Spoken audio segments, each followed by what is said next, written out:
Araw ng linggo at walang trabaho sa bangko kaya hindi pa bumabangon si Princess. Nakaigalang muna siya sa kama ngunit bigla niyang naalala na tawagan ng kanyang ina sa probinsya. Kinapa niya ang kanyang cellphone sa ibabaw ng drawer at nagsimulang mag-dial. Sumarites na ang schedule ng operation ng kanyang ama kaya kailangan niya itong kamustahin. Medyo nalulungkot nga siya dahil hindi man lang siya makakauwi sa kanila. Aasikasuhin pa kasi nila ang kanilang kasal ni Lucas. Ngunit pagkatapos ng kasal, magpa-file siya ng isang linggong bakasyon para mabisita niya ang kanyang pamilya sa kanila. Hello, Nay. Kamusta po kayo? Si tatay? Tanong ni Princess. Okay naman, anak. Maayos na rin lahat ng kakailanganin sa operasyon. Kamusta ka naman, Princess? Tinatanong nga pala ng inay mo kung makakauwi ka raw. Sabi ng ina ni Princess. Maayos naman po ako, Nay, pero sa ngayon, hindi po muna ako makakauwi. Siguro sa susunod na buwan na po, sagot ni Princess. Medyo nakukonsensya siya dahil hindi naman alam ng pamilya niya ang kanyang mga pinaggagawa. Wala rin siyang balak sabihin to dahil ayaw niya nang dumagdag pa sa iisipin ng kanyang ina. Ang importante naman talaga ay ang maipagamot niya ang kanyang ama at maoperahan to sa puso. Nay, kamusta naman si Bella at Isis? Tanong ni Princess nang tinutukoy ang kanyang mga kapatid. Si Bella mas bata sa kanya ng 4 na taon at ang bunso nilang si Isis ay mas bata din kay Bella ng 2 taon. Okay naman sila, anak. Pinagbubuti nila ang kanilang pag-aaral kaya wala kang dapat alalahanin? Tugon ng kanyang ina. Sige anak, at pakakainin ko muna ng tatay mo, ha? Oo nga pala, ikamusta mo na lang ako kay Amir. Wika ng ina ni Princess, saka nito pinindot ang end call button. Matapos siya makipag-usap sa kanyang ina, pinatay niya muna ang kanyang cellphone bago niya to ibalik sa ibabaw ng drawer. Ayaw niya muna makatanggap ng tawag o text dahil nais siya makapag-relax, kaya mas mabuting naka-off ang kanyang cellphone. Maya-maya pumasok sa kwarto ang kanyang kaibigang si Faye. Bumangon ka na rin dyan, Mari, at kakain na tayo. Sabi ni Faye sabay hila sa kanyang kumot. Inaantok pa ako, Mars. Gusto ko pang matulog. Sagot naman ni Princess habang naghihikab ito. Uy, 9:00 na kaya? Nagugutom na ako, kaya tara na sa kusina. Muling wika ni Faye. Sumunod na lang din si Princess dahil nakaramdam na rin siya ng gutom. Kadalasan kasi maaga silang kumakain ng agahan, lalo na kapag araw ng trabaho, kaya nasasanay na ang kanyang tiyan na magkalaman na maaga. Matapos nilang kumain ay bumalik kaagad si Princess sa kwarto niya. Kapag linggo kasi ay si Faye naguhugas sa mga pinagkainan nila habang siya naman ang nakatoka kapag araw ng Sabado. Nasa loob siya ng kanyang kwarto at kasalukuyang nanonood ng Korean drama sa kanyang laptop nang bigla siyang makarinig ng busina ng sasakyan. Kinabahan bigla si Princess dahil sa isip niya baka pumunta si Lucas at may lalakarin na naman sila. Kaya dali-dali niyang tiningnan sa bintana kung kaninang komotse ang huminto sa tapat ng kanilang apartment.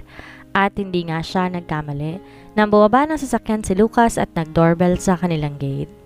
Maya-maya ay pumasok si Faye at sinabi, nasa sala si Lucas at naghihintay sa kanya. Bakit daw, Mars? Wala naman siyang sinabing may lalakarin kami ngayon ah. Pagtatakang tanong ni Princess. Nagkibit balikat lang si Faye. At biglang ngumiti ito na parang nanunukso. Baka na-miss ka nun, Mars? Humahagikik na sabi ng kaibigan ni Princess. Oy, parang may naaamoy ako ah. Dagdag na wika ni Faye habang inikot-ikot nito ang mata sa kisame. Tuwigil ka, Faye Landero, hindi ka nakakatawa. Bulyaw ni Princess at pinandilatan nito ng mata ang kanyang kaibigan. O siya, puntahan mo na doon ang Prince Charming mo. At baka mainip na kakahintay sa'yo. Nakangiti pa rin wika ni Faye at pagkatapos lumabas na ito ng kwarto. Ayaw man ni Princess ngunit kailangan niyang harapin si Lucas at baka magalit na naman to sa kanya at mag-away na naman sila. Ang hirap pa namang ispilingin ang ugali nito. Saglit siyang humarap sa salamin at sandaling inayos ang sarili. Bahala na kung hindi pa siya nakaligo at nakapambahay lang siya.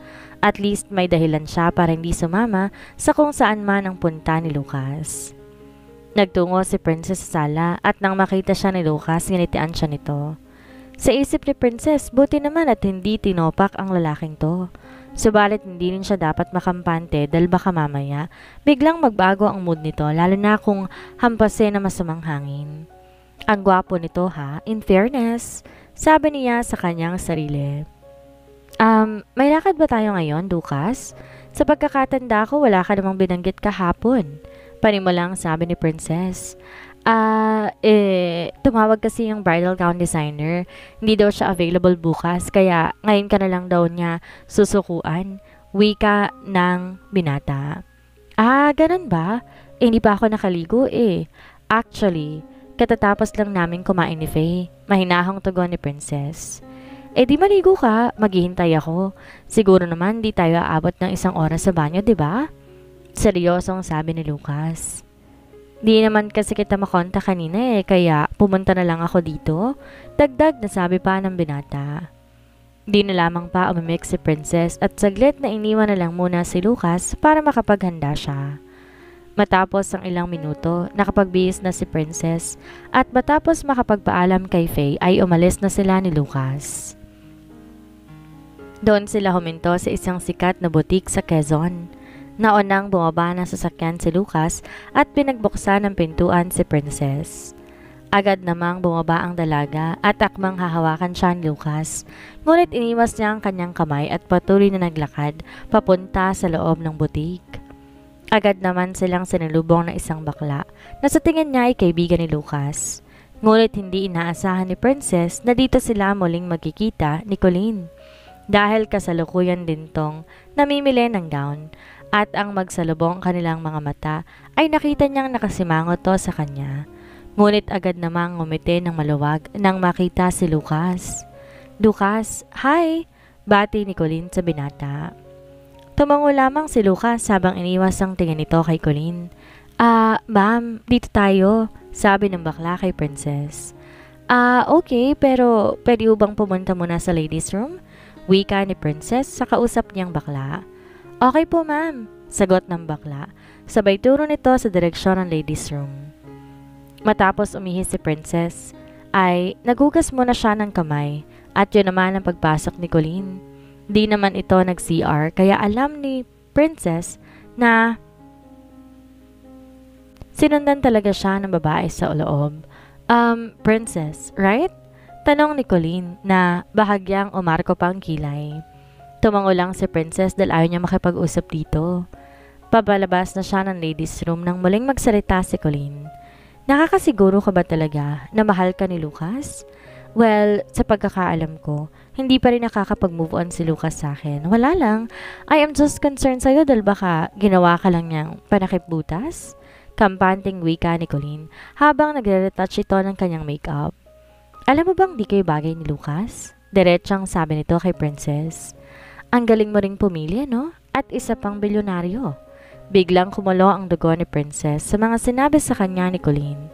Hoy miss, ano bang kailangan mo at nagpaparinig ka? Naiinis na tanong ni Princess. Wala lang, sinabi ko lang sa'yo na hindi kayo bagay ni Lucas. At sino na babagay sa kanya, Aber? Ikaw? Tuluyan nang tumaas ang boses ni Princess. Miss Princess, for your information, ako lang babaeng minahal ng labis ni Lucas at kahit hanggang ngayon, mahal pa rin niya ako. Kaya kung ako sa'yo, wag mo nang ituloy ang kasal. Masasaktan ka lang dahil babalik at babalik pa rin si Lucas sa akin. Buong yabang na sambit ni Colleen. Oh, talaga? Paano ka naman nakakasiguradong babalik siya sa'yo? Hawak mo ba ang puso niya? Minahal ka nga niya pero noon yon at ngayon hindi na. Matapang na sagot ni Princess. Biglang kumunot ang noo ni Colleen at ang mukha nito hindi na kayang ipinta dahil sa sobrang pagkayamot. Ngunit hindi rin patatalo si Princess. Akin lang si Lucas, Princess, naiintindihan mo ba? Walang sino mang pupwedeng magmay-ari sa kanya kaya babawiin ko siya sa'yo. Galit na sigaw ni Colleen at pinihit ang doorknob tsaka patabog na lumabas ng ladies room. Habang si Princess palihim na napangiti dahil nagtagumpay siyang galitan si Colleen. Bumalik siya sa loob dahil alam niya naghihintay na sa kanya ang bakla na magdedesenyo ng kanyang bridal gown. Ngunit nakita niya si Colleen na halatang nakikipaglandian kay Lucas. At kahit pilit itong iniiwasan ng binata, patuloy pa rin sinisiksik nito ang kanyang sarili. Kaga talaga tong Colleen na to? Pabulong na wika ni Princess. Na makalapit na si Princess ay bigla niyang hinawakan ang kamay ni Lucas at sinadyang isandal ang ulo nito sa matipunong dibdib ng binata. Babe, gusto kong ikaw ang pumili ng designer gown ko. Buong lambing na wika ni Princess.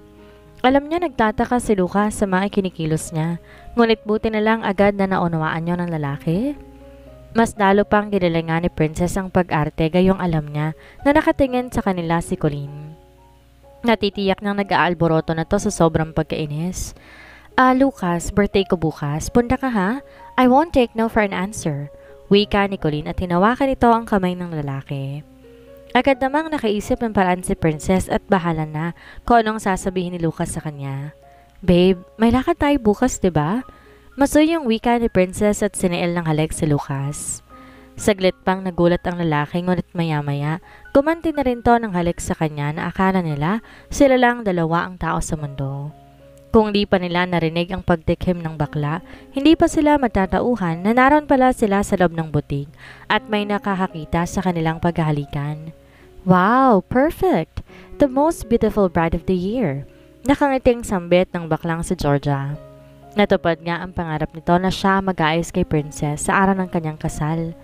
Samantalang si Princess hindi alam kung anong mararamdaman ng mga sandaling iyon habang tinitingnan niya ang kanyang sarili sa harap ng salamin. Ang araw na ikakasal siya ang isang bagay na pinakamimiti niya sa kanyang buhay. Bata pa lamang siya, pinapangarap niya na makapagsuot ng trahe de boda. Bagamat dumating na nga ang araw na to sa buhay niya, ngunit hindi naman makatotohanan kung hindi lang sana siya niloko ni Amir. Siguro nga masaya siya ngayon habang nakasuot ng bridal gown. Ma'am, ba't parang malungkot kayo? Nagtatakang tanong ni Georgia. Siguro nalungkot kayo ma'am dahil ilang sandali na lang tuloy na po kayo mamamaalam sa inyong pagkatalaga, di po ba? Nakangiting wika ng bakla. Parang gano'n na nga Georgia. Pagsasinungaling ni Princess. Naku ma'am, okay lang po yan. Total naman po makakasama niya na po si Sir Lucas habang buhay. Wika ni Georgia. Saglit na udlot ang kanilang pag-uusap nang pumasok si Faye sa silid. Nakapagbihis ito ng damit pang maid of honor at naayusan na rin ito. Wow Mare, ang ganda-ganda mo. Daig mo pang artista sa itsura mo ngayon. Exaggerated na sambit ni Faye. Hay nako, wag mo na akong bulahin Mars. At kahit hindi mo pa sabihin yan, ikaw pa rin talagang maid of honor ko. Nakangiti ang wika ni Princess. Umugong ang malakas sa tawanan sa loob ng kwarto. Sige po ma'am at kailangan na po nating umalis dahil naghihintay na po sa inyo si Sir Lucas sa simbahan. Ready na rin ang bridal car sa baba ma'am kaya tayo na po. Wika ulit ng bakla habang inalalayan nito si Princess palabas ng ancestral house. Sumunod naman si Faye sa likuran ni Princess habang hawak-hawak nito ang bouquet ng bride. At nang makalabas na siya sa malaking pintuan ng bahay ni Doña Lucita ay agad na pinagtitinginan siya ng mga kamag-anak ni Lucas. Naroon sa mga mata nila ang labis na paghanga sa kanyang kagandahan. Isa na rin to ay ang mismong lola ni Lucas. Iha, you look so beautiful. Bagay na bagay sa iyong bridal gown mo. Buong paghangang sambit ni Doña Lucita. Salamat po, Lola. Nahihiyang tugon ni Princess. Siyempre naman po, Doña Lucita. Si Sir Lucas po yatang pumili ng disenyo nito. Sabad ng bakla habang pinapagpag nito ang laylayan ng gown ni Princess. Hinintay muna ng lahat na makasakay ang bride bago sila sumakay sa kani-kanilang sasakyan. At habang sakay si Princess ng bridal car, di niya maiwasang mag-isip kung ano kaya ang mangyayari pagkatapos ng kanilang kunwaring kasal ni Lucas. Pagkaraan ng ilang minuto ay nakarating na sila sa Minor Basilica Parish Church. Nang huminto na ang sasakyan sa tapat ng simbahan ay biglang kinabahan si Princess. Hindi nga niya alam kung bakit ito ang kanyang nararamdaman, gayong hindi naman totoo ang gagawing kasalan. Agad naman siyang inalalayan ni Faye sa pagbaba ng sasakyan papunta sa pintuan ng simbahan. Ang mga bisita ay nauna na sa loob, pati na rin sina Doña Lucita at ang mga kamag-anak nito. Nang tumugtog ang organ, agad na bumukas sa malaking pintuan ng simbahan at nagsimula ng humakbang. Si Princess papunta sa kinaroroonan ni Lucas. Medyo naging emosyonal nga siya dahil naalala niya ang kanyang mga magulang. Kung sana'y totoo nga lang ang kasal, talagang dadalong kanyang pamilya at ang tatay niya mismo maghahatid sa kanya sa loob. Alam ni Princess na ang lahat nakatingin sa kanya. Ang iba ay nakangiti at ang iba naman nagtataka kung bakit wala ang kanyang pamilya. Mas lalong lumakas ang kabog sa dibdib niya nang malapit na siya sa kinaroroonan ni Lucas at ng lola nito. Walang kakurap-kurap. Tiningnan siya ni Lucas at parang matutunaw siya sa mga titig nito. Kaya siya na nag-iwas ng tingin dahil di niya kayang labanan ang nakakapasong tingin ng binata sa kanya. Di matiyak ni Princess kung anong iniisip ni Lucas na mga sandaling iyon, basta ang alam niya nakatingin lamang to sa kanya. Hindi rin naman maiwasan ni Princess kung ano na humanga sa kagapuhan ng lalaking naghihintay sa kanya. Saglit na pinikit niya ang kanyang mga mata. Pilit na inisip niya si Amir, ang lalaki naghihintay sa kanya, upang kahit papano na may sumaya siya. Ngunit kahit ano pang pilit niya, di talaga marehistro sa utak niya ang mukha ni Amir. At nang muli niyang imulat ang kanyang mga mata, nakita niyang nakangiti si Lucas sa kanya.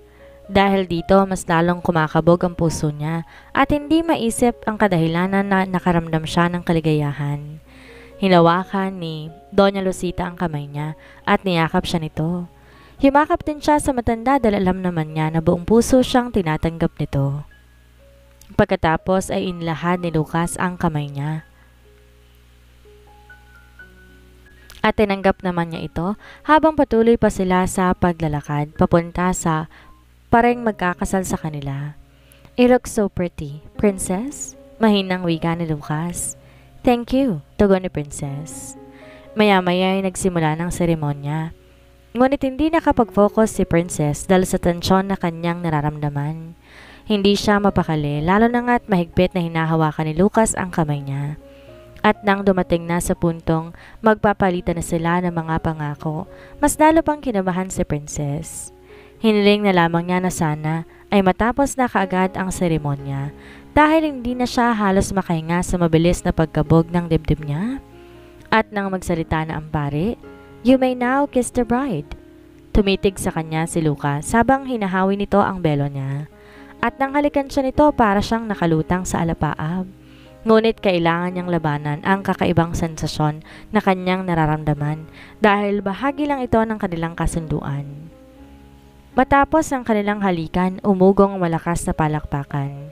Isa-isang lumapit ang mga kamag-anak ni Lucas at bumati sa kanila. Lumapit din ang mga kasamahan ni Princess sa trabaho para i-congratulate sila. Ayaw sana siyang imbitahan ng mga kasamahan niya, ngunit napilitan si Lucas na anyayahan ang mga ito para magmukhang raw nakapanipaniwala. "Bro, congratulations!" bati ni Logan Alcantara. Binati din ito si Princess at ngumiti ng makahulugan. "Ikaw na ang bahala sa kaibigan ko, Princess, ha?" Bilin pa nito. Kasama ni Logan ang kanyang girlfriend na si Carla at bumati din to sa bagong kasal. Pagkatapos ng pictorials, tumuloy na silang lahat sa wedding reception doon sa ancestral house ng lola ni Lucas. Samantalang sina Princess at Lucas ay nakasakay na sa bridal car. Hawak-hawak pa rin ng lalaki ang mga kamay ni Princess na animoy totoo niya talaga itong asawa. At kahit nung dumating sila sa reception, hindi pa rin mabitaw-bitawan ni Lucas sa mga kamay ni Princess. Sa kabilang dako naman, kitang-kita sa mga mata ni Doña Lucita ang labis na kasiyahan dahil sa wakas lumagay na rin sa tahimik ang kanyang apo. Nasa kasagsagan ng kasiyahan ng lahat nang dumating bigla ang mami ni Lucas at sarkastikong nakangiti kay Princess. Una tong lumapit kay Lucas, saka bumulong. "You know how stupid you are?" Pagkatapos, bumaling to kay Princess at kunwari, nakipagbeso-beso saka bumulong. "Kung sa tingin mo matatanggap kita gayong naiksal ka na sa anak ko, nagkakamali kang babae ka." Pagkatapos sabihin niyo ni Madam Lauren, tumalikod na ito at umakyat sa ikalawang palapag. Pagkaraan na ilang oras, sa wakas, natapos na rin ang kasiyahan. Unti-unti na nagsipag-uwian ng mga tao at ang tanging naiwan na lamang ay si Faye. Ayaw kasi ni Princess na bumalik kaagad ng Maynila ang kanyang kaibigan dahil nais pa lang niyang may makakasama siya sa pamamahay ni Doña Lucita. "Mars, good luck!" Nakangiting sabi ni Faye na makatsyempo ito. Nakikipag-usap pa kasi sa Lucas sa lolo niya kaya nakahanap ng pagkakataon si Faye para kulitin na naman ang kaibigan niya. "Oy Mars, tigilan mo ko ha. Alam ko kung anong iniisip mo," sagot ni Princess. Paano kung di makapagpigil yang si Lucas? Siyempre, lalaki din naman yan, no? Di naman santo yan. Mahinang sambit ni Princess. Tumigil ka, Faye. Hindi kami magsisiping. Ano ka ba? Medyo nairita ng tugon ni Princess. Magsasalita pa sana si Faye, ngunit nakikita niyang papalapit na si Lucas at ang lola nito, kaya tumahimik na lamang siya. At dahil inihatid pa ni Lucas sa kwarto si Doña Lucita, kaya nauna nang umakyat si Princess at sinabi niya kay Faye na mauna na muna siya sa kwarto sa taas na makapagpalit na siya ng damit. Di mo na ba hintayin yung si Lucas? Nanunukso na namang wika ni Faye. Gaga ka talaga, Mars. Basta mauna na ako, ikaw, matulog ka na rin.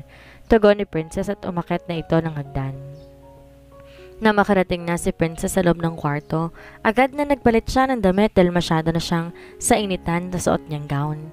Maya-maya ay bumukas ang pinto, pumasok si Lucas. Bigla na namang kumabog ang puso niya, ngunit ayaw niyang magpahalata na apektado siya sa presensya ng lalaki. Okay ka lang ba, Princess? Tanong sa kanya ni Lucas. Ba't parang kinakabahan ka? Wika ulit nito. Ha? Wala. Utal-utal na tugon ni Princess. Bakit? Nahuhulog na ba ang loob mo sa akin, ha? Masuyong sabi ni Lucas habang inilalapit nito ang labi sa leeg niya. Lucas, please. Ngumiti na makahulugan si Lucas at pagkatapos sumagalpak ito ng tawa. Don't worry, Princess. Hindi naman kita tototahanin. Trabaho lang naman ang lahat, kaya chill lang, okay? Wika ni Lucas habang patuloy pa rin ito sa pagtawa. Hindi alam ni Princess kung bakit bigla siya nakaramdam ng lungkot sa sinabi ni Lucas. Siguro nga nag-overthink lang siya at binigyan lamang ng maling kahulugan ang mga titig at halik ni Lucas sa kanya.